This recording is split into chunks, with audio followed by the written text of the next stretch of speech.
বড় ভাই, আমার লুটের টাকার বৈধতা দিয়েন আর ব্যাংকের শেয়ার শূন্য ঘোষণা করে দায় মুক্তি কইরেন।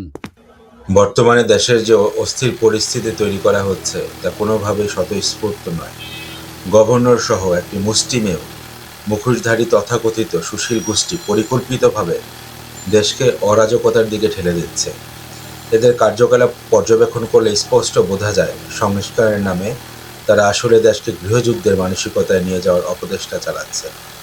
এই গোষ্ঠী কোটি কোটি সাধারণ মানুষের স্বপ্ন, শ্রম আর ভবিষ্যৎকে উপেক্ষা করে এমন সব সিদ্ধান্ত নিচ্ছে যার ফল ভোগ করছে সাধারণ বিনিয়োগকারী, শ্রমজীবী মানুষ ও মধ্যবিত্ত শ্রেণী।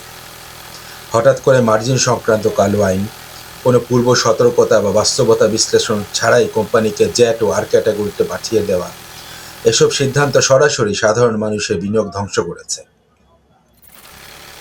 অথচ মালিকপক্ষ প্রভাবশালীরা থেকে গেছে নিরাপদে। সবচেয়ে বিস্ময়কর বিষয় হলো, আওয়ামী লীগ সরকারের আমলেই এই তথাকথিত সুশীলরাই ছিল সবচেয়ে বড় সুবিধাভোগী। তখন তাদের কোনো নৈতিক জাগরণ দেখা যায়নি, কোনো প্রতিবাদ ছিল না, কোনো সংস্কার আন্দোলন চোখে পড়েনি। বরং দেখা গেছে রাষ্ট্রীয় সফরে বিদেশ যাত্রা, ক্ষমতাবানদের সঙ্গে ঘনিষ্ঠতা, নীতি নির্ধারণী সুবিধা গ্রহণ। আজ হঠাৎ করেই তারাই হয়ে উঠেছে সংস্কারের মুখপাত্র। প্রশ্ন হলো, যারা জীবনে একবারও রাস্তায় নেমে সাধারণ মানুষের পক্ষে দাঁড়ায়নি, যারা কখনো শ্রমিকের ঘাম, বিনিয়োগকারীর ক্ষতির কথা বলেনি, তাদের সংস্কার কতটা বিশ্বাসযোগ্য? বাস্তবতা হচ্ছে, লুণ্ঠিত অর্থকে বৈধতা দেওয়ার পথ তৈরি করতেই সংস্কারের নামে এই তামাশা চলছে।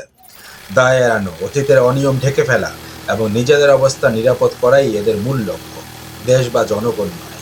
আমরা স্পষ্টভাবে বলতে চাই, সংস্কার যদি হয় তা হতে হবে সাধারণ মানুষের পক্ষে। সংস্কার যদি হয় তা হতে হবে ন্যায়ভিত্তিক ও স্বচ্ছ।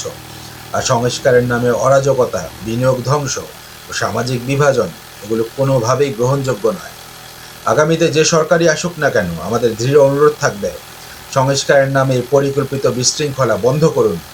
সাধারণ মানুষের জীবন, বিনিয়োগ ও নিরাপত্তাকে অগ্রাধিকার দিন। মুখোশধারী সুবিধাভোগীদের নয়, দেশের প্রকৃত নাগরিকদের পাশে দাঁড়ান।